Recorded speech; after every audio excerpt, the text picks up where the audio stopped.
하나님이여 나를 보호하소서. 내가 주께 피하나이다. 내가 여호와께 아뢰되 주는 나의 주시오니 주밖에 나의 복이 없다 하였나이다.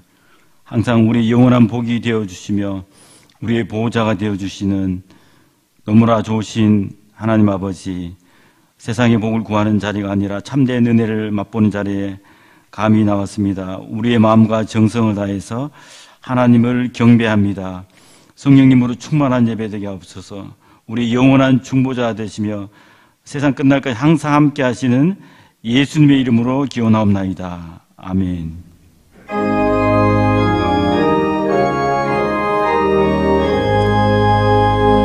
만복의 근원 하나님, 온 백성 찬송 드리고 저 천사여 찬송하세. 찬송 성부 성자 성령. 아멘. 지난 한 주간의 삶을 되돌아보며 하나님과 사람 앞에 지은 죄를 회개하는 참회의 기도를 드리시겠습니다.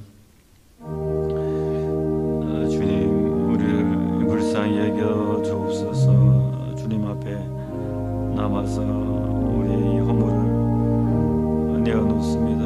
주님 역사하여 주옵소서. 주님 우리 가운데 임자하여 주시기를 간절히 기도드립니다. 주님 함께하여 주옵소서. 주님 도와주옵소서. 우리의 큰 죄악들을 멀리하고 싶은 이 마음들을, 높아진 마음들을, 교만한 마음들을, 이 낮은 자존감,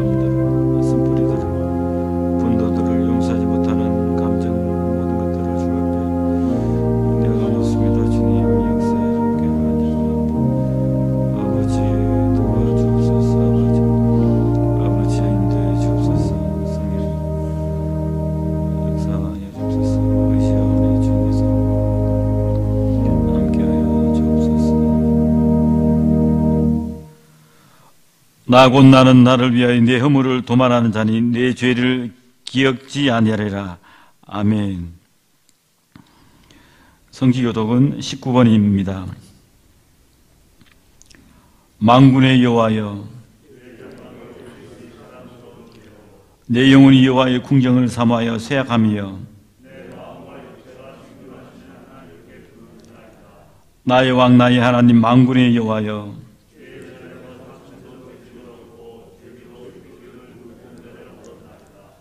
주의 집에 거하는 자가 복이 있나이다. 제가 항상 주를 찬송하리이다.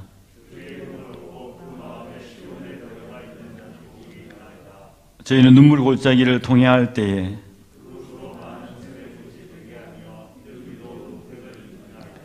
주의 궁정에서 한 날이 다른 곳에서 첫날보다 나은즉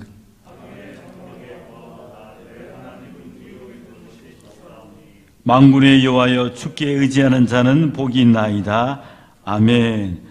전능하사 천지를 만드신 하나님 아버지를 내가 믿사오며 그 외아들 우리 주 예수 그리스도를 믿사오니 이는 성령으로 잉태하사 동정녀 마리아에게 나시고 본디오 빌라도에게 고난을 받으사 십자가에 못 박혀 죽으시고 장사한 지 사흘 만에 죽은 자 가운데서 다시 살아나시며 하늘에 오르사 전능하신 하나님 우편에 앉아 계시다가 저리로서 산자와 죽은 자를 심판하러 오시리라.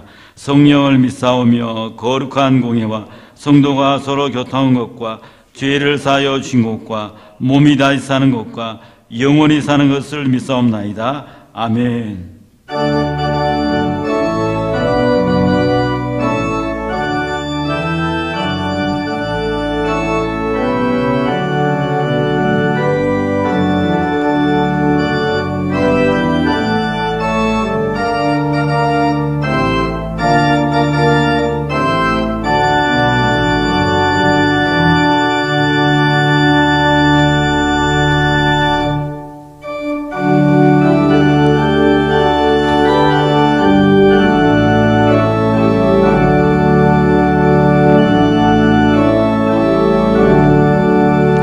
나의 기쁨 나의 소망 되시며 나의 생명이 되신 주 밤낮 불러서 찬송을 드려도 늘 아심 마음뿐일세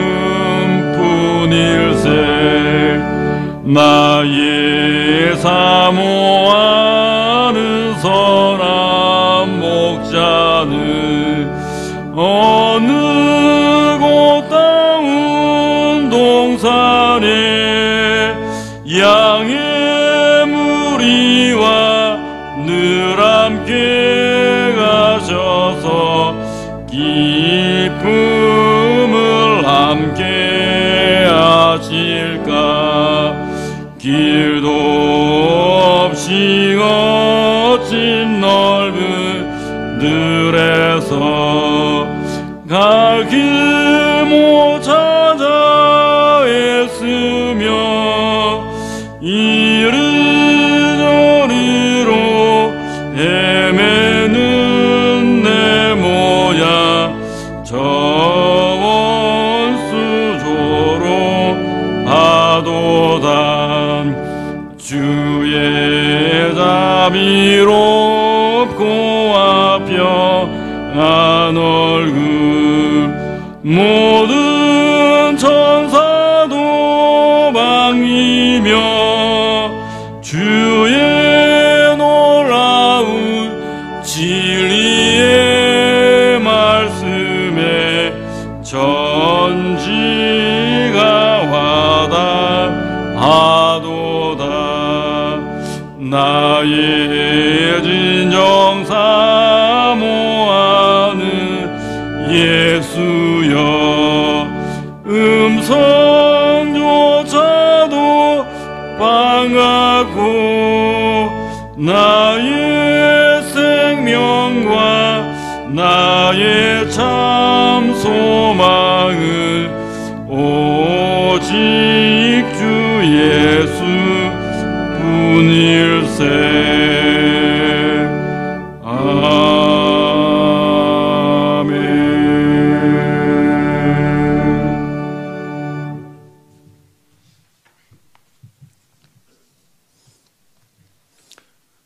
거룩하신 하나님 아버지, 주님께 찬양과 영광을 올려드립니다. 계속되는 코로나의 위험과 무더위 속에서도 저희들의 믿음과 건강을 지켜주셔서 이 시간 주님 앞에 예배할 수 있도록 은혜 주심을 감사드립니다. 저희들 비록 얼굴을 마주하지는 못하지만 주 안에서 한 마음으로 찬양하며 예배할 때 자녀를 향하신 아버지의 한량없는 사랑과 마주하는 시간 되도록 인도하여 주시옵소서. 자비로우신 주님, 지난 한 주간 저희들의 삶 속에서 예수 그리스도가 증거되었는지를 돌아보면 오히려 내 생각대로 말하고 행한 일들이 많았음을 고백합니다. 이 시간 예배를 통해 부족한 저희들의 심령이 거듭나게 하셔서 생각하고 행하는 모든 것들이 주님의 장중을 벗어나지 않도록 인도하여 주시옵소서.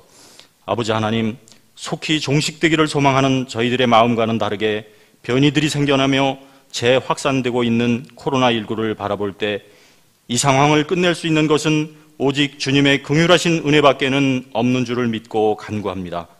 코로나19가 속히 물러가서 예배가 회복되고 일상의 평온을 되찾을 수 있도록 저희들을 불쌍히 여겨주시고 은혜를 베풀어 주시옵소서. 교회 학교 학생들을 사랑하시는 주님, 코로나19로 인해 학생들 각자의 가정에서 진행되는 교회 학교, 여름 성경학교와 중고 청년부의 여름 수련회 가운데 은혜 주시기 원합니다.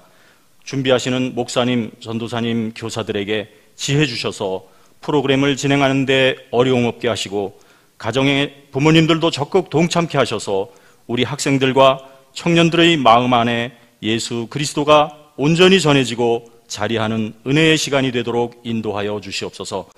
어렵고 힘들 때 기도할 수 있게 하신 주님, 길어지는 코로나 상황에서 저희들의 믿음이 흐트러지지 않도록 도와주시고 내가 지금 말씀 안에 거하고 있는지 늘 살피며 살아가도록 인도하여 주시옵소서. 특별히 뜻하지 않은 병마로 투병 중인 성도들을 일으켜 주시고 낙심 가운데 있는 성도들 위로해 주시며 소망을 잃은 지체들에게 용기와 역경을 이겨낼 힘 주시기 원합니다. 성도는 내 힘으로 사는 것이 아니라 아버지 주시는 은혜로 살아가는 줄 믿습니다. 저희들 살아가면서 만나는 고난들로 인해 세상에 매이지 않게 하시고 나를 절대로 놓지 않으시는 주님의 팔을 믿음의 눈으로 바라볼 수 있도록 인도하여 주시옵소서. 오늘도 말씀 가운데 역사하시는 주님의 음성 듣기 원합니다. 담임 목사님, 아버지의 말씀 대언하실 때 성령의 능력을 더하셔서 선포되어지는 말씀이 생명을 살리는 진리의 말씀으로 어두운 세상에서 택한 백성을 불러내시는 아버지의 음성으로 들려지는 은혜와 감동의 시간이 되게 하여 주시옵소서.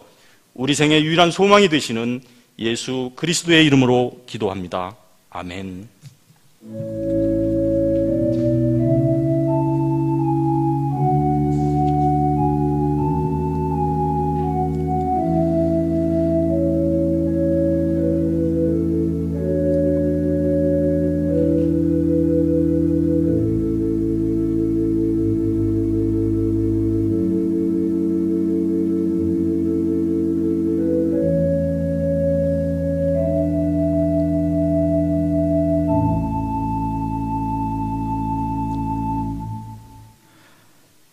오늘 우리에게 주시는 하나님의 말씀은 룻기 4장 11절에서 22절까지 말씀입니다. 성문에 있는 모든 백성과 장로들이 가로되 우리가 증인이 되노니 여호와께서 내 집에 들어가는 여인으로 이스라엘 집을 세운 라헬과 레아 두 사람과 같게 하시고 너로 에브라에서 유력하고 베들레헴에서 유명케 하시기를 원하며 여호와께서 이 소년 여자로 내게 후사를 주사 내 집으로 다말이 유다에게서 낳아준 베레스의 집과 같게 하시기를 원하노라. 이에 보아스가 룻을 취하여 아내를 삼고 그와 동침하였더니 여호와께서 그로 잉태케 하심으로 그 아들을 낳은지라. 여인들이 나오미에게 이르되 찬송할지로다. 여호와께서 오늘날 내게 기업 물을 자가 없게 아니하셨도다. 이 아이의 이름이 이스라엘 중에 유명하게 되기를 원하노라. 이는 내 생명의 회복자며 내 노년의 복량자라. 곧 너를 사랑하여 일곱 아들보다 귀한 자부가 낳은 자로다. 나오미가 아기를 취하여 품에 품고 그의 양육자가 되니 이혼 여인이 그에게 이름을 주되 나오미가 아들을 낳았다 하여 그 이름 오벳이라 하였는데 그는 다윗의 아비인 이새의 아비였더라. 베레스에게는 이러하니라. 베레스는 헤스론을 낳았고 헤스론은 람을 낳았고 람은 암미나답을 낳았고 암미나답은 나손을 낳았고 나손은 살몬을 낳았고 살몬은 보아스를 낳았고 보아스는 오벳을 낳았고 오벳은 이새를 낳았고 이새는 다윗을 낳았더라. 아멘.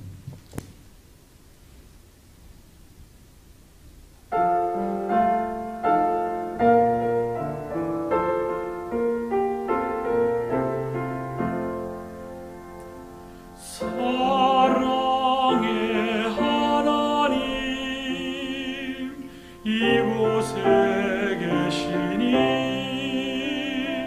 주 영광이 성전에 가득히 넘치네. 거룩한 주님 앞에 죄인 된 우리들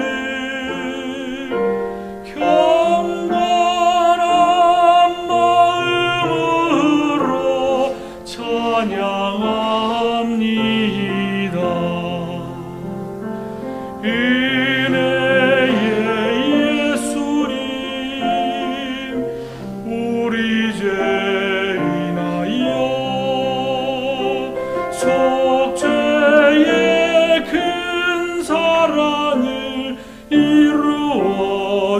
주소서.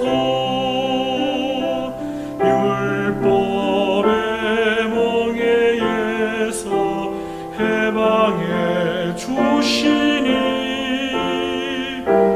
복음의 자유 누림 감사합니다.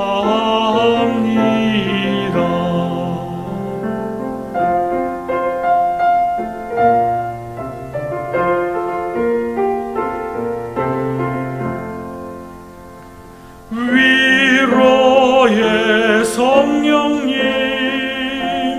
우리의 마음에 늘 함께 계시오니 큰 힘이 됩니다. 슬픔도 두려움도 넉넉히 이기니 이 세상 끝날까지 함께 하소서. 아멘.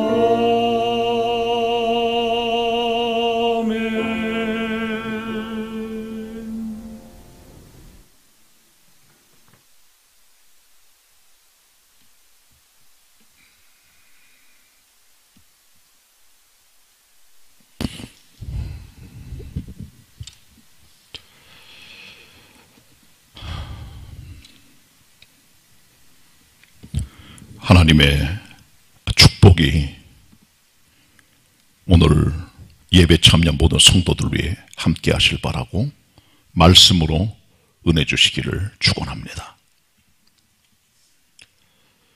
룻기는 이스라엘의 가장 어두운 역사를 기록해주고 있는 사사시대에 벌어진 한 가정의 스토리를 담고 있습니다. 어떻게 한 가정이 완전히 무너져버리고 다시 하나님의 은혜로 회복되는가에 대한 그런 말씀을 보여주고 있는 내용입니다. 오늘 룻기 11번째 설교를 하도록 하겠습니다. 지난 주일날 이미 같은 본문으로 설교를 하면서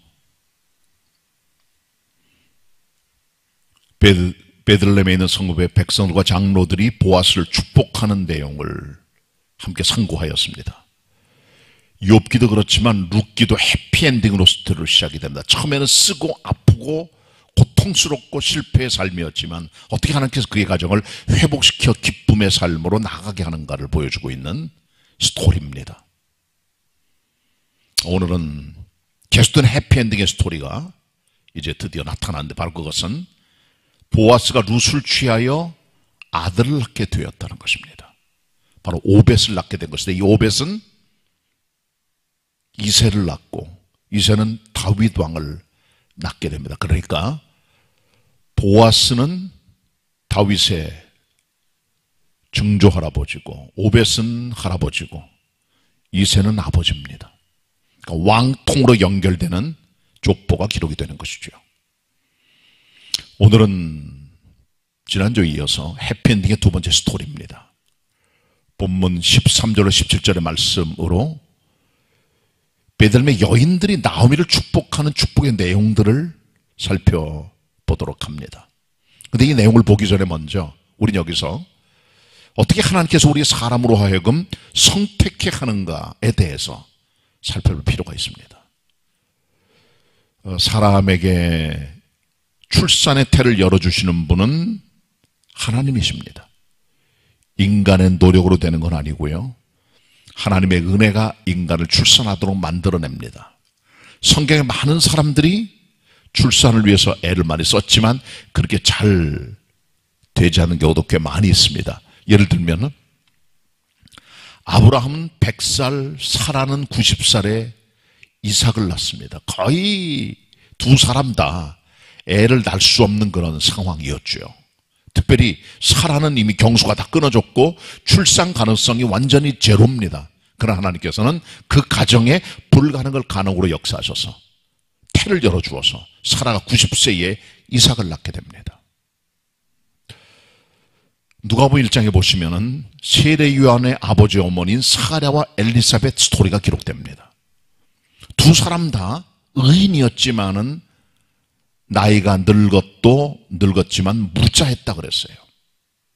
애를 낳을 가능성이 조금도 없지만 하나님께서 그 가정에 기적을 주어서 늙은 두 부부에게 세례 요한이라고 하는 위대한 종을 출산하게 하십니다. 전혀 불가능한 태를 열어준 하나님의 손길과 능력을 우리는 보게 되는 것이죠. 아브라함의 아들 이삭 같은 경우는 40살에 결혼을 했는데 20년 동안 애가 없자 그의 나이 60세에 하나님께 기도해요. 간구해요.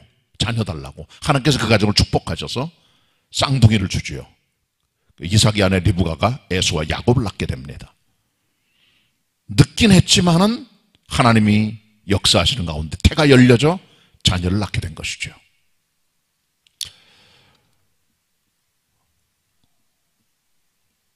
한나 같은 경우는 젊은 여자였습니다. 결혼했지만 애를 낳지 못했고 둘째 부인은 불이 나가 그를 계속 애를 못 낳는다고 공격을 하니까 결국 한나는 하나님께 간구했고 그에게 사무엘을 주셨습니다. 그리고 그의 보너스로 삼남이녀의 더 다른 자녀까지 주신 것을 우리는 볼 수가 있습니다.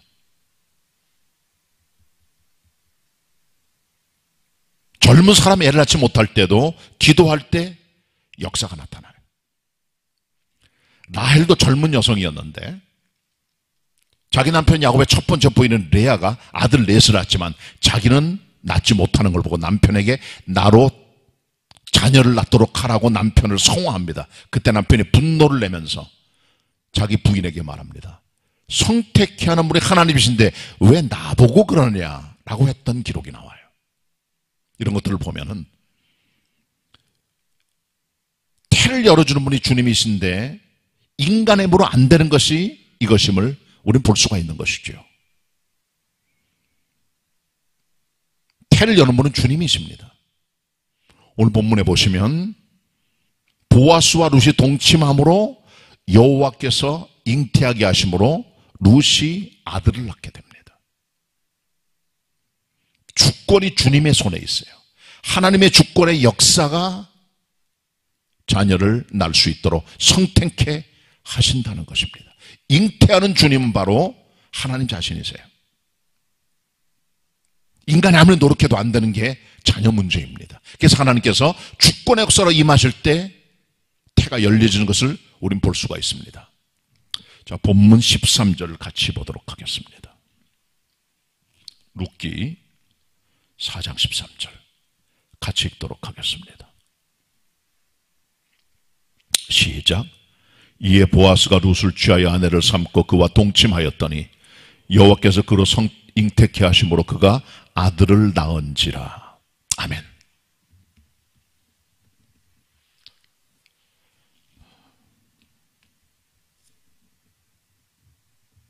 요즘 젊은이들은 결혼을 잘 안 하려고 그래요. 그래서 출산율이 세계 최저입니다. 일단 직장 구해야죠. 근데 젊은이 직장 따기가 그렇게 쉬운 게 아니고요. 직장을 가져도 집을 구해야 결혼해요. 준비가 안 돼 있어요. 결혼하기 힘듭니다. 결혼을 해도 애를 안 낳으려고 그래요. 왜? 양육비가 너무 많이 들어요. 힘이 붙인 거예요. 맞벌이해야 겨우 애들을 키울 수가 있습니다. 특별한 경우 빼고는. 그리고 집이나 마련하고 어느 정도 가정이 경제적인 궤도에 올라갔을 때 애를 낳자 그럴 때 이미 때는 좀 늦었습니다. 왜? 때를 놓치면 또 이게 잉태가 잘 되질 않아요. 요즘도 특별히 직업병들이 많아요. 컴퓨터라든가 전자파 영향 때문에 생식 기능이 많이 사라지는 것이 남성들의 모습이기도 합니다. 점점 출산이 줄어드는 거죠. 이게 한국의 현실입니다. 그러나 성경은 여전히 생육과 번성의 축복을 말씀해주고 있는 것이죠. 생육번수 주님의 명령입니다. 그게 교회가 사는 길이고 다음 세대가 사는 길이고 이 민족이 사는 길임을 우리가 알아야 되는 것이죠. 그리스도의 사람들은 시대에 불문하고 세상의 트렌드에도 불구하고 결혼과 출산이라고 하는 근본적인 주님의 명령을 지켜가야 되는 것이죠. 태를 여시는 분은 주님이십니다. 아브라함과 사라 같은 늙은 부부에게, 사가랴 엘리사벳 같은 늙은 부부에게 기적으로 역사하여 자녀를 주시죠. 이삭과 리브에게는 20년 뒤에 자녀를 주십니다. 한나나 라헬은 젊은 사람이었지만은 출산 못하다가 하나님의 은혜로 자녀를 주시기도 합니다. 출산의 주권은 주님 손에 있습니다. 예수님께서는 성령으로 마리아에게 잉태되셨다고 성경은 기록합니다. 마리아 뱃속에 잉태된 그리스도 예수의 모습은 우리들로 하여금 하나님께 모든 태물을 여는 성태의 역사의 주권이 있음을 보여주고 있는 것이죠. 그리스도의 사람들은 성택케 하신 주님을 바라보고 복된 인생을 걸어갈 수 있도록 생육번성의 은총을 위하여 나아가야 되고 하나님께 간구해야 되는 것입니다. 오늘 성경 13절이 보여주는 말씀을 기억하시면서 여호와께서 잉태케 하는 주님이심을 기억하시고 여러분의 가정에 하나님께서 많은 자손들의 은혜를 허락해 주시기를 바랍니다. 자, 오늘 본문의 주요 메시지는 14절로 17절에 기록이 되어 있습니다. 그 내용은 베들레헴 여인들이 기업 물을 자 보아스가 룻을 취하여 아이를 낳게 된 이 사건을 보면서 나오미를 축복하는 내용들로 구성이 되어 있습니다. 네 가지인데요. 먼저 여인들은 이 집안에 나온 아이 오벳의 이름이 이스라엘에서 점점 유명하게 되기를 축원하고 있습니다. 이것이 첫 번째 축복의 언어들입니다. 14절 같이 보겠습니다. 14절 같이 읽겠습니다. 14절 시작. 여인들이 나오미에게 이르되 찬송할지로다 여호와께서 오늘날 내게 기업 물을 자를 없게 아니하셨도다. 이 아이의 이름이 이스라엘 중에 유명하게 되기를 원하노라. 아멘. 아멘.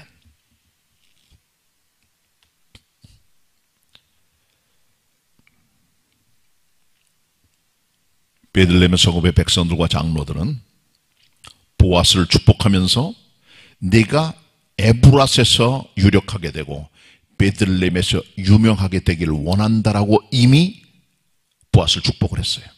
그러니까 보아스는 말 그대로 에브락과 베들레헴이란 작은 땅덩어리에 소문난 사람이 되고 유명하게 됩니다. 그러나 그 아들 오벳은 아버지 이상의 복을 받기를 원한다는 축복의 언어를 여기서 쓰고 있습니다.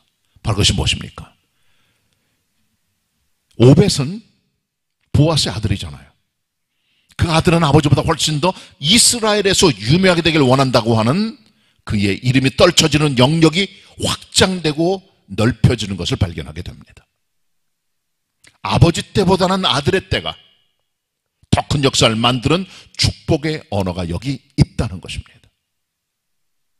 다른 말로 하면 보아스는 개봉동이나 구로구에 유명한 사람이었지만 그 아들 오벳은 서울시를 뛰어넘어 대한민국 전체에 소문난 사람으로 살아갔다는 것이지요. 아버지 때보다는 아들 때보다는 손자들 때가 훨씬 더 많은 역사와 유명함의 역사를 만들어가는 것이 아름다운 열매입니다. 아버지 때는 잘 됐는데 점점 집안이 사그러들어가더라. 좋지 못한 것이죠. 시간이 흘러갈수록 세가 더해갈수록 점점 부흥되고 유명케 되는 역사의 축복의 언어들이 본문을 빛내주고 있습니다. 다윗보단 솔로몬이 더 큰 역사를 만들어내요. 다윗은 30살의 남쪽 유다의 왕이 되어 7년 동안 남쪽의 유다 지파를 통치하고 그의 나이 37살에 남북조 왕국을 아우르는 통일왕국의 왕이 되어 33년 통치하고 40살, 70살의 세상을 떠나게 된 것이죠. 고난과 역경을 이겼던 다윗은 그 주변에 있는 많은 나라로부터 조공을 받고 이름을 떨치고 그들에게 승리의 모습을 보여줍니다. 그러나 그 아들 솔로몬은 아버지를 뛰어넘어요. 아들은 세계적인 사람이 됩니다. 단순히 팔레스타인 지역뿐 아니라 아프리카, 유럽, 아시아까지 이름을 떨치게 됩니다. 천하열국의 사람이 그의 지혜를 들으려고 다 몰려듭니다. 그리고 많은 사람이 그에게 조공을 바치고 그의 음성을 듣고 그가 이뤘던 모든 것들을 발견하고 깜짝 놀라게 되는 것이죠. 다윗은 예배당 못 졌지만 아들 솔로몬은 예배당을 졌습니다. 아들보다 뛰어나고 유명한 아들, 아버지보다 뛰어나고 유명한 아들 솔로몬의 모습들 우린 기억해야 됩니다. 대가 흘러갈수록 점점 강성해지고 점점 힘이 써지고 점점 유명하게 되는 역사를 만들어가는 가문의 영적 대물림이 꼭 필요합니다. 한순간에 반짝하는 삶이 아니라 대를 물려 얻어지는 축복의 계승, 더 유명하게 되는 축복의 확장과 넓혀지는 역사가 있게 되는 것이죠.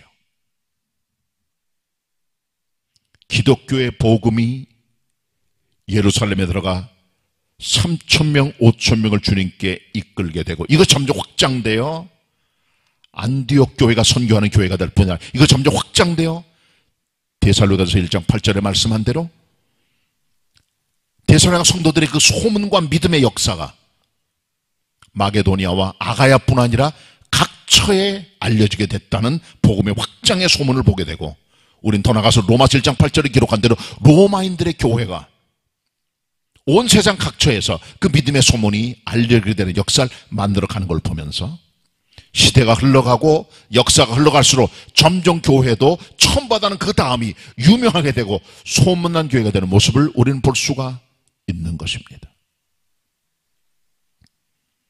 스승보다는 제자가 나은 것이 아름답습니다. 엘리사는 엘리야의 제자였습니다. 엘리야의 영감을 위해서 기도합니다. 2배를 달라고. 하나님의 은혜로 영감의 2배를 받은 엘리사는 그의 선생 엘리야의 2배 이상의 역사를 만드는 기적의 사나이가 된 것이죠. 김자경 오페라단을 주관했던 이대 교수 김자경 씨, 자기 제자 중 하나인 이규도에게 말합니다. 야, 너는 나를 뛰어넘어. 내가 내 징검다리가 될 테니까 나를 뛰어넘으면 나보다 위대한 사람이 되라. 그래서 그 제자가 이규도 교수라는 이대 교수죠. 다 은퇴한 분들이지만, 옛날 분들이지만.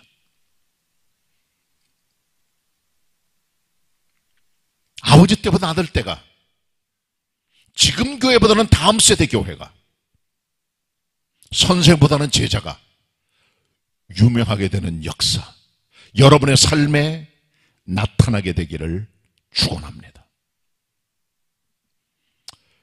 베들레헴 여인들의 2번째 주는 나오미를 위한 축복은 나오미의 손자 루세 아이 오벳이 나오미의 생명의 회복자와 그의 노년의 복량자가 되기를 축복하는 내용으로 보여주고 있습니다. 자, 본문 15절 상반절 같이 보도록 하겠습니다. 룻기 4장 15절 상반절 같이 읽겠습니다. 시작. 이는 내 생명의 회복자며 내 노년의 복량자라. 아멘. 축복입니다. 베들레헴 여인들이 나오미를 축복해요. 내가 낳은, 내 며느리가 낳은 이 아이 오벳은 내 생명의 회복자라고 말합니다.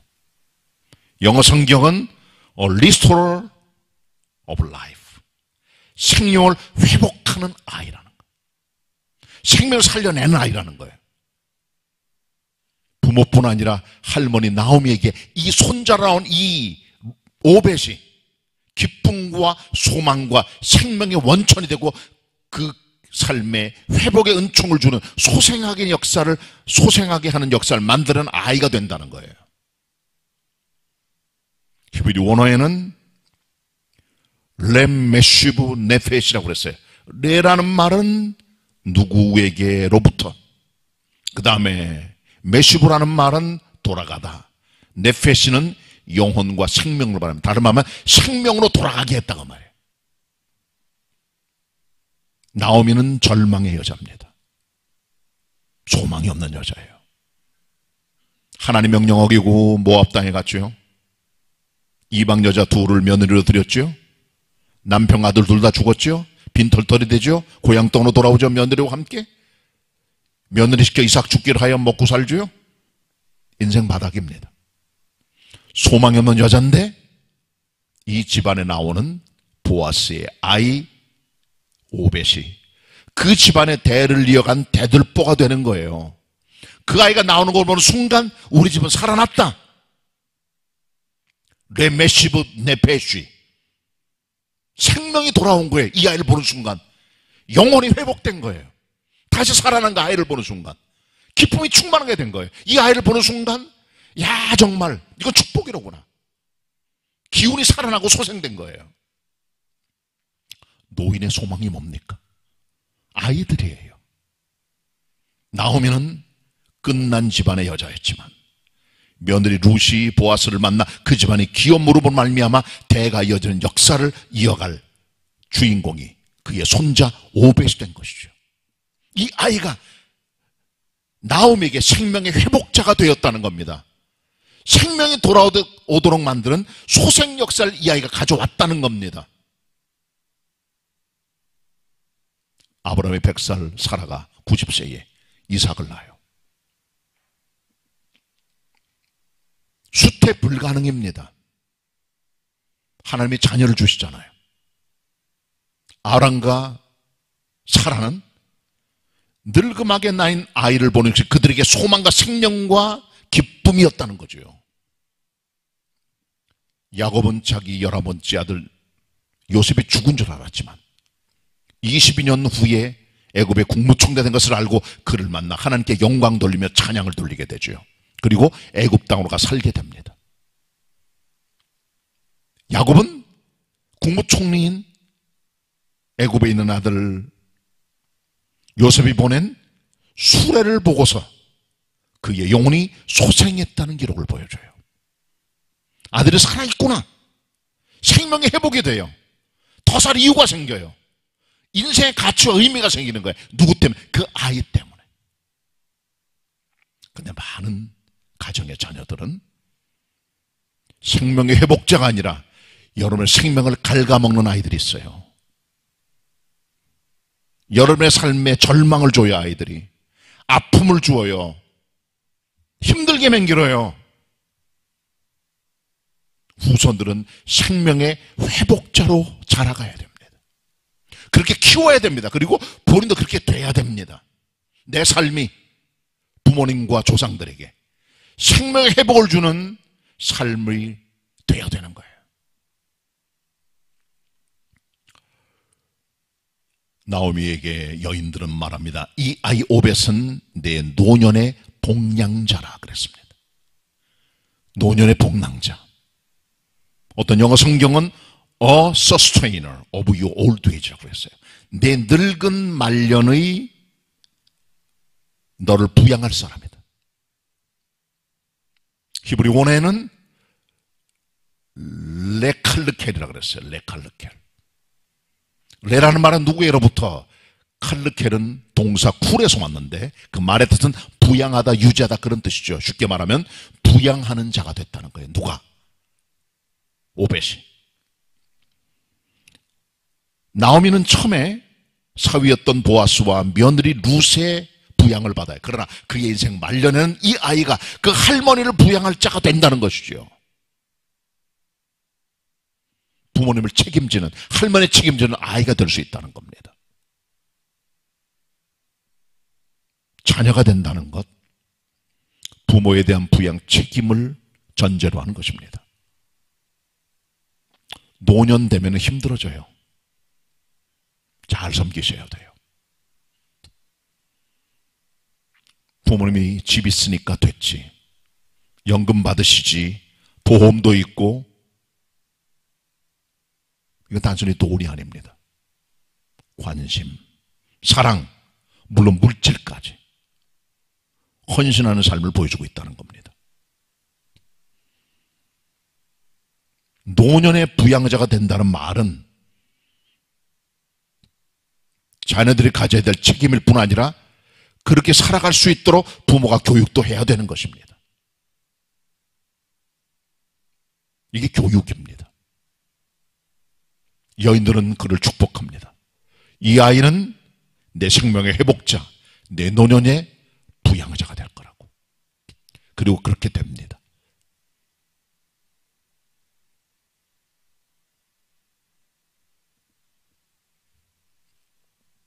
자, 그 다음 부분 같이 보도록 합니다.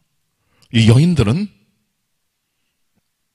오벳을 낳은 이 나오미의 며느리 룻을 7 아들보다 귀한 자부라고 극찬을 하는 걸 보게 돼요.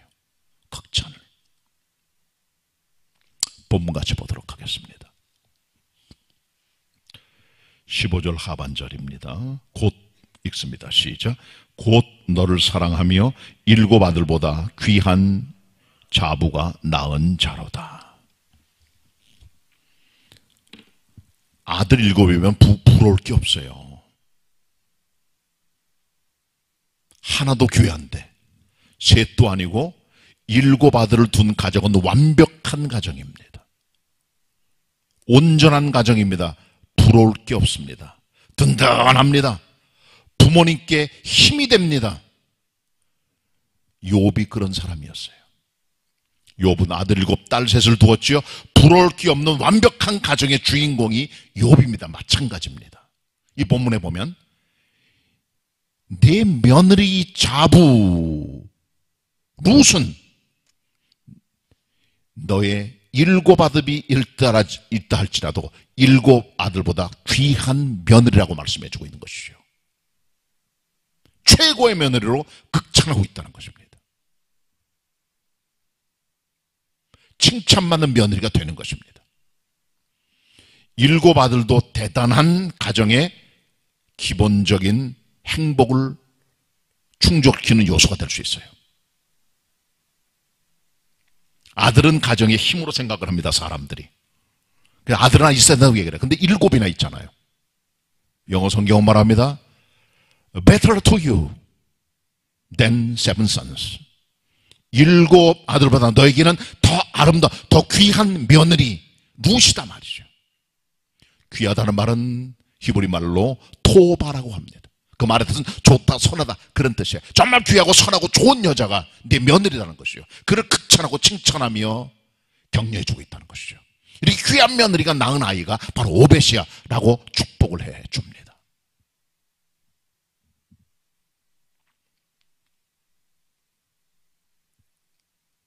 동양 문화나 대한민국 문화는 일반적으로 시어머니하고 며느리 사이가 좋질 못해요. 항상 가까우면서 먼 당신이에요. 반면에 미국, 캐나다 같은 서구 문화에서는 장모하고 사위 사이가 좋질 못합니다. 이유는 잘 모르겠지만 문화적 차이로 보이는데요. 우리나라의 동양권에서는 일반적으로 남성 중심, 장남 중심의 사회가 되다 보니까 여성들의 마음과 모든 것이 남편과 큰아들에게 가요. 그러다 보니까 며느리가 올 때 자기 경쟁 상대가 되는 거예요. 이것은 단순히 한국뿐 아니라 중동 아시아 지역도 비슷한 문화를 갖고 있다고 생각을 합니다. 근데 이 같은 나오미가 7 아들보다도 귀한 자부라고 칭찬받는 자부를 두게 된 것은 그를 향한 동네 여인들의 극찬이라고 볼 수 있는 것이에요. 정말 아름다운 여자입니다. 원래 기독교 신앙인이 아니에요. 그모스라고 하는 모압 신을 섬겼던 여성입니다. 끔찍한 우상 숭배자예요. 그 집안의 아이예요. 여호와 신앙의 집안에 들어옵니다. 그의 심령 깊은데 그리스도의 은혜가 들어가요. 하나님을 믿게 됩니다. 신앙의 사람이 됩니다. 그리고 고백합니다. 어머니를 따라갑니다. 어머니의 하나님, 내 하나님, 어머니 백성이 내 백성, 어머니 가는데 나도 함께 죽고 거기 장사 지내래요. 그리고 빈털터리로 함께 베들레헴에 돌아가.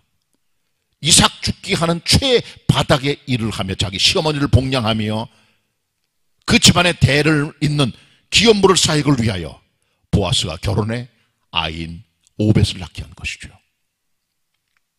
시어머니 나오미에게는 이 여인이 7 아들보다 귀한 자부였다는 겁니다. 그걸 동네 여인들이 축복해주고 격려해주는 것이죠.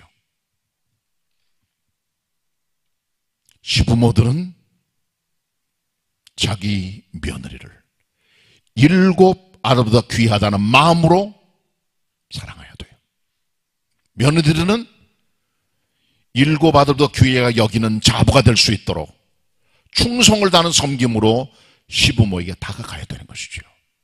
이것이 복된 가정의 모습입니다. 자, 오늘 저의 설교는 마지막 절인 16, 17절에 가게 됩니다. 같이 우리 16, 17절을 함께 읽도록 하겠습니다. 16, 17 시작. 나오미가 아기를 취하여 품에 품고 그의 양육자가 되니 그 이웃 여인들이 그에게 이름을 주되 나오미가 아들을 낳았다 하여 그 이름을 오벳이라 하였는데 그는 다윗의 아비인 이새의 아비였더라. 아멘. 오벳은 다윗 임금의 할아버지고 이새의 아버지입니다. 베들레헴 사람입니다. 아버지는 보아스고 어머니는 룻입니다. 할머니는 나옴입니다. 네 아이가 나왔어요. 여인들이 말합니다. 나오미가 아들을 낳았다. 애를 낳을 수 없는 남자가 다 죽은 집안에 아이가 나왔으니까 이것은 네 아이야. 족보상으로는 손자지만 실제로는 아들과 같다는 것이요. 그래서 그 이름을 오벳이라고 붙였다고 합니다. 오벳이란 말의 원래 뜻은 아바드에서 왔어요. 히브리 말. 그 말은 섬기다, 봉사다, 그런 뜻이에요. 여기서 온 말이 오벳인데 오벳이란 말은 서번트, 종이란 말입니다. 오벳을 왜 나오미가 아들처럼 여기게 되었는가, 이렇게 귀하게 보는가 라고 하는 내용은 그 앞절에 16절에 기록되는 것이죠. 나오미가 오벳을 낳자마자 그 아이를 품에 품고 그의 양육자가 되었다고 말합니다. 할머니 교육이 중요해요. 젊은 사람들 맞벌이 하러 직장 다닙니다. 애를 낳으면은 할머니들이 많이 보지요. 어린이집이라든가 유치원 보내서 되는 게 아니에요. 누가 사람이 아이들을 돌봐야 돼요. 할머니들의 품에 아이들이 많이 자라납니다. 할머니 품이란 것이 다시 요즘 돼도 돼요. 엄마 아빠하고 조금 다릅니다. 할머니의 애틋한 사랑의 품이 있어요. 나오미는 이 아이 오벳을 아들처럼 여겨요. 그러니까 품에 품고 그의 양육자가 된 것이죠. 룻이 아니라 왜 할머니가 이를 감당하게 된 거예요. 독특한 그런 메시지입니다.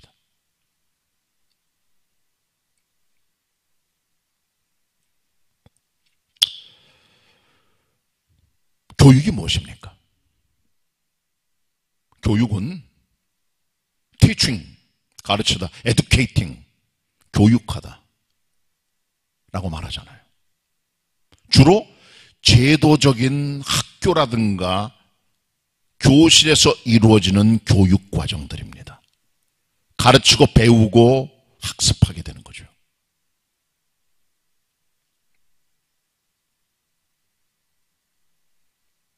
근데 그 이전에 중요한 게 있어요. 바로 부모님과 할머니의 품입니다. 이게 기본 교육입니다. 어머니 할머니 품이 없는 아이들이 학교에 가서 teaching, educating, 교육받고 교실 생활을 해요. 그러나 그 아이들이 기본적 교육 없이는 행복 보장되지 못합니다. 교육이 때때로 백현무익해요. 왜? 사람은 기본적으로 품에 안길 수 있는 어머니나 할머니 품이 있어야 돼요. 여기서 인성과 인품이 자라나게 됩니다. 거기서 사랑을 받게 됩니다. 무난한 아이가 됩니다. 할머니 품이 가장 중요한 거예요. 품에 품었다는 거예요. 품에 품인 아이는 안정됩니다. 편안합니다. 기쁨을 누립니다. 먹습니다. 안정됩니다. 나오미는 이 아이의 양육자가 돼. 품에 안고 양육자가 된 거예요. 양육자란 말은 caring, nourishing, nurturing, nursing. 양육하고 먹여주고 입혀주고 돌보고 사랑해주고 하는 삶 전체의 인격적인 교육입니다. 이게 기본이에요. 여러분께서 혹시 부모님께 버림받은 아이들이 가는 보육원에 가보시면 2살, 3살, 4살, 5살 아이들이에요. 보육교사 한 사람에게 수십 명이 달려들어 한 번 하나 달라고 그래요. 품에 안고 싶이고자 하는 안정감의 욕구들이 한테 있는 거죠. 그래서 청년들이나 보육원에 한번 가보면 아이들이 선생님에게 안기려고 그렇게 애를 쓰면서 달라들어요. 다 안아줘야 돼요. 그리고 안으면 안 떨어집니다, 아이들이. 왜 그렇습니까? 품에 안기는 게 사람의 본능이에요. 이 본능이 충족이 되고 안정감을 느낄 때 아이들의 자람 속에 인성과 영성과 인품이 자라가게 되는 것이죠. 그렇기 때문에 교육은 교실이 아니라 가정에서 벌어지는 어머니나 할머니의 품이 더 중요한 거예요. 이게 가장 기본입니다. 이렇게 복된 가정이 만들어지게 되는 것입니다. 제가 오늘 말씀을 정리합니다. 성도 여러분, 하나님 은혜로 여러분의 후손들에게 하나님의 선택해 하는 역사를 통하여 생육번성의 은혜가 있게 되길 바랍니다. 그리고 여러분들보다 여러분의 후손 때에 더 큰 유명하게 되는 역사가 있게 되기를 바랍니다. 여러분의 자녀가 후손들은 여러분의 생명의 회복자요, 여러분의 노년의 복량자가 되기를 바랍니다. 여러분의 며느리들은 7 아들보다 더 귀한 며느리가 되길 바랍니다. 그리고 여러분들은 자녀를 품에 안고 양육하고 사랑하며 돌봐주는 참된 교육의 사람이 되길 바랍니다. 이 같은 가정이 다 되시기를 축원합니다. 기도하십시다. 주님 말씀 대언하였습니다. 저희들의 가정이 나오미의 가정 같게 하여 주옵소서. 저희들의 가정이 보아스와 룻의 가정 같게 하여 주옵소서. 우리의 후손들의 이름이 우리 때보다 더 유명하게 되게 하여 주옵소서. 우리의 자녀들이 생명을 살리는 회복자가 되고 노년의 봉양자가 되게 하여 주옵소서. 그리고 하나님, 우리 가정의 자부들이 7 아들보다 귀한 자부들이 되게 도와주실 뿐 아니라 하나님 아버지시여, 가정에 있는 부모님들과 할아버지 할머니들이 아이들을 양육해가는, 품에 품고 사랑해주고 키워가는 참된 교육자들 되게 해주시고, 이 같은 축복의 은혜가 성도들의 가정에 넘쳐남으로 영광을 돌리게 하여 주시옵소서. 은혜로운 가정, 축복된 가정 되게 하여 주시옵소서. 나오미의 가정 같은 가정의 역사를 만들어가게 하여 주시옵소서. 예수님의 이름으로 기도드립니다. 아멘. 은혜 받은 말씀 생각하시면서 찬송가 455장 찬양하시겠습니다.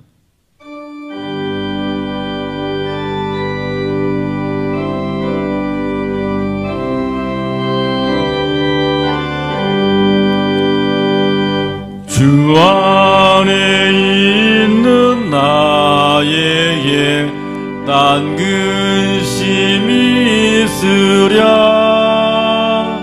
십자가 밑에 나가 내 짐을 풀었네. 주님을 찬송하면서 할렐루야 할렐루야.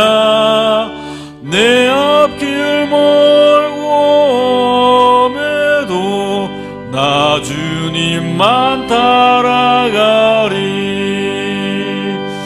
그 두려움이 변하여 내 기도 되었고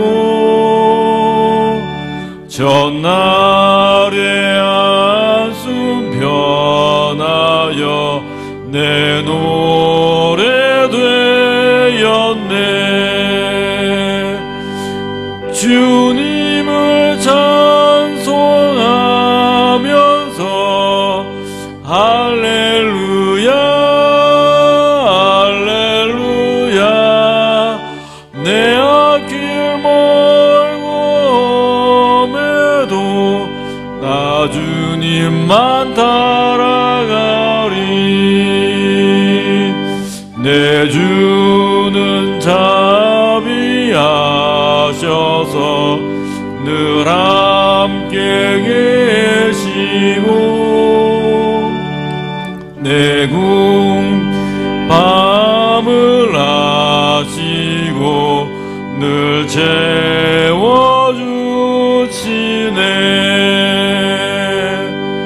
주님을 찬송하면서 할렐루야 할렐루야. 내 앞길 멀고매도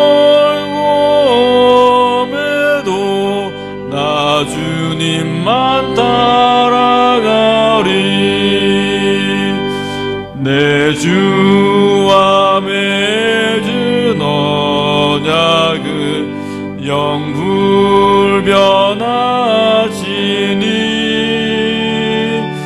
그 나라 가기까지는 늘 보호하시네.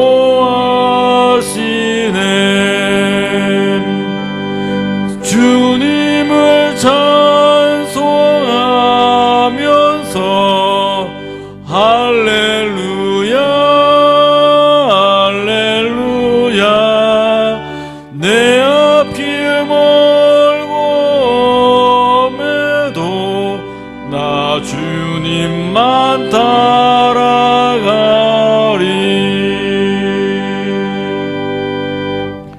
믿음과 정성으로 하나님께 예물 드리시겠습니다.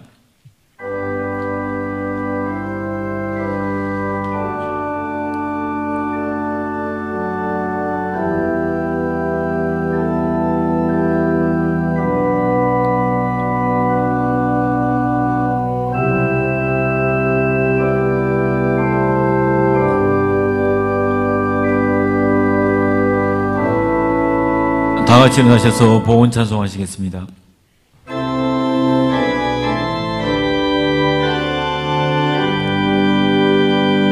모든 것이 주께로부터 왔으니 이 예물을 주께 바치나이다.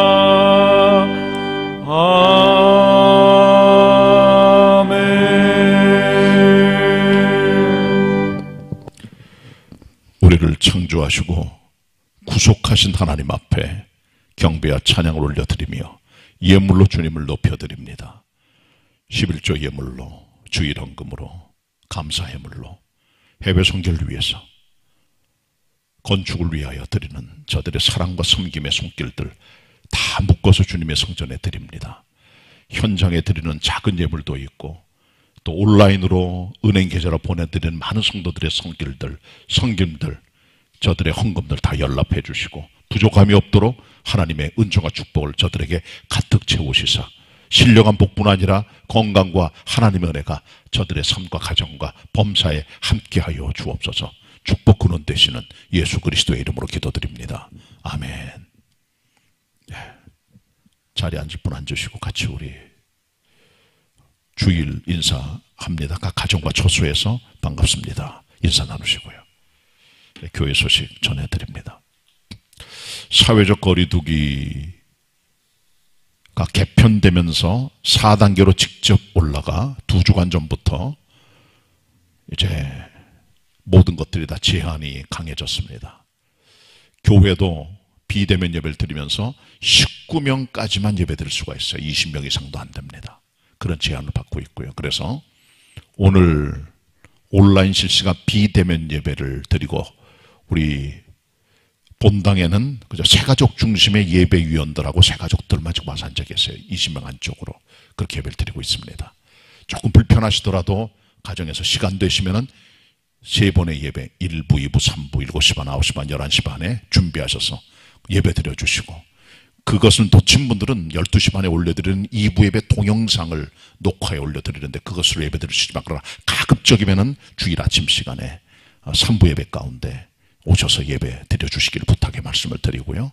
1시 반에는 청년 예배가 역시 온라인 실시간 비대면으로 진행이 됩니다. 불편하시더라도 가정에서 똑같은 믿음과 마음으로 예배 동참해 주시기를 부탁의 말씀을 드립니다.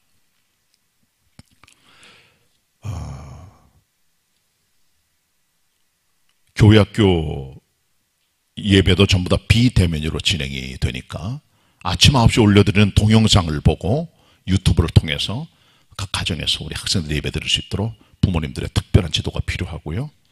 그 다음에 여름 성경학교와 수련회가 지금 진행이 되고 있는데, 지난 주일까지 유아 유치부가 끝났고 지난주 시작한 유년부 소년부는 오늘까지 진행이 되고요. 오늘부터 중고등부가 연합으로 다음 주일까지 여름 행사를 진행하게 됩니다. 그리고 청년부는 다음 주일 지나서부터 여름 행사를 진행을 하게 됩니다. 이렇게 여름 행사가 진행이 되니까 여러분들 많이 기도해 주시고, 특별히 모든 것들이 비대면 진행입니다. 많은 관심을 가져주시고 부모님의 지도를 통해 교육 효과가 극대화될 수 있도록 다들 협력해 주시기를 부탁의 말씀을 드립니다. 교회 헌금 드릴 때는 현장에 와서 헌금 드리기가 힘들잖아요.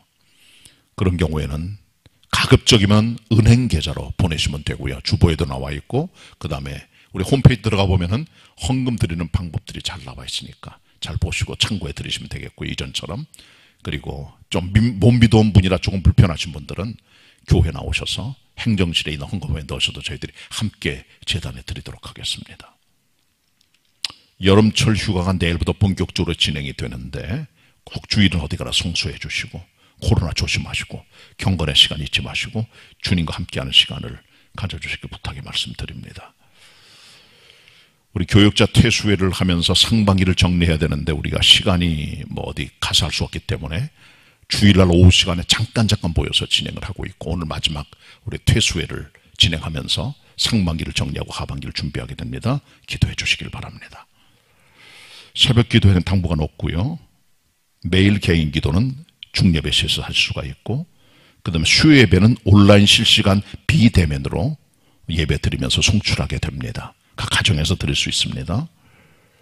그리고 우리 교육자 휴가가 교구별로 한 사람씩 가면서 다른 분들은 남아서 여러분을 돌볼 수 있도록 할 테니까 그렇게들 하시고, 교육자들 휴가 가서 새해 먹고 돌아오도록 기도해 주시길 바라고요. 시기철 성도님, 최희미 집사님 남편이실 때 지난 주간에 하나님의 부름을 받으셨어요. 폐암으로 투병하시다가 주님을 영접하시고 교회에서 장례를 잘 섬기고 잘 치렀습니다. 가정을 위해서 위로해 주시고 기도해 주시기를 부탁의 말씀을 드립니다. 교회 소속이 요만큼입니다. 같이 우리 금주 찬양 부릅니다. 약할 때 강함 대신에 이용석 집사님. 그리고 여러분 가정에 이번 주간에 담임 목사 여름철 목회 서신과 오늘의 양식 그리고 받지 못한 주보를 함께 묶어서 여러분의 가정에 배송할 예정으로 있으니까 받으시고 경건에 힘써 주시길 바랍니다. 약할 때 강함 대신에 먼저 1절 부르도록 하겠습니다.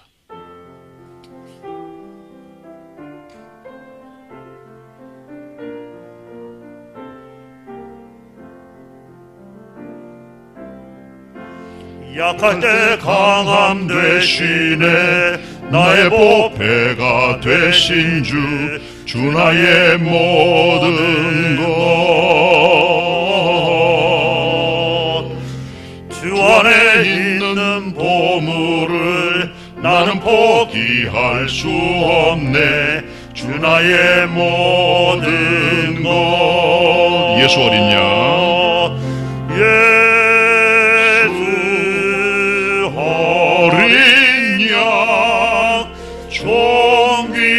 존귀한 이름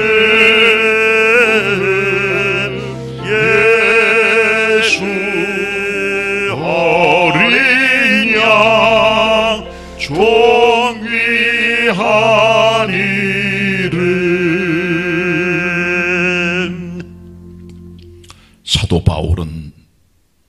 내가 예수 그리스도라는 지식을 위하여 이전의 모든 것들을 배선물로 여겼다. 그렇게 말씀해줘. 왜? 그리스도 예수 안에 나를 발견하기 위하여.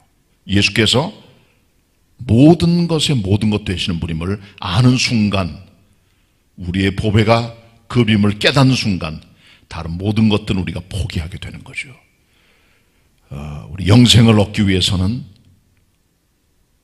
부모, 가족, 친척들까지 버릴 수 있는 용기한 믿음의 결단을 주님께서 말씀하신 것처럼 우리 가장 소중한 것들을 주님께 드리는 믿음으로 나가는 것이 바로 여기 있음을 기억하시고 예수님께서 나의 모든 것을 믿는 믿음으로 나아가야 되겠습니다. 2절 십자가 죄사 하셨네. 주님의 이름 찬양해. 주 나의 모든 것 쓰러진 나를 세우고 나의 빈잔 채우시네. 주 나의 모든 것 예수 어린 양 존귀하지름 존귀하지름. 2절 보도록 하겠습니다.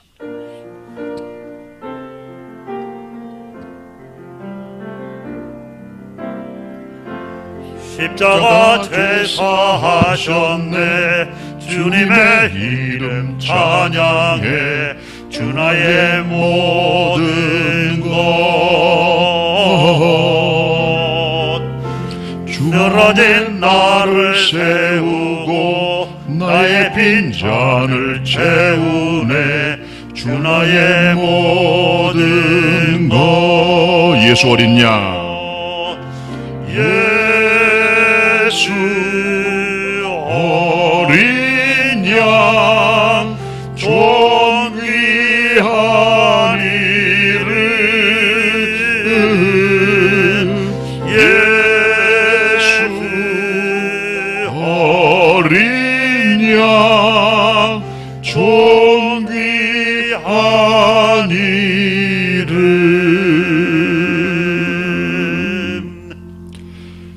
주님께서는 우리의 보배의 모든 것 되십니다. 이 믿음으로 살아가시기 바랍니다. 옆에 누구 같이 인사 나눕니다. 주님께서는 모든 것이십니다. 다시 한번 우리 각 가정에서 처소에서 옆 사람 인사합니다. 주님께서는 모든 것이십니다. 그런 믿음으로 살아가는 승리의 성도 되시기를 바랍니다.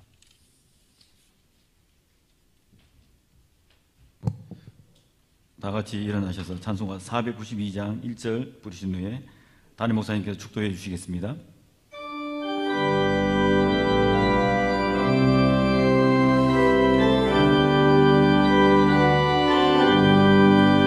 나의 영원하신 이여 생명보다 귀하다. 나의 갈 길 다가도록 나와도 행하소서. 주께로 가까이 주께로 가오니 나의 갈 길 다가도록 나와도 행하소서.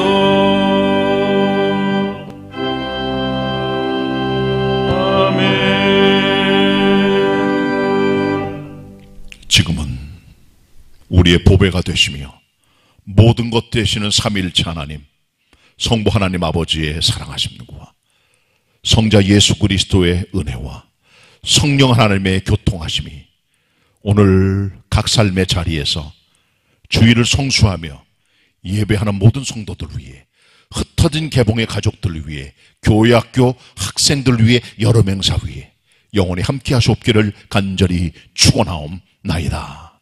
아멘.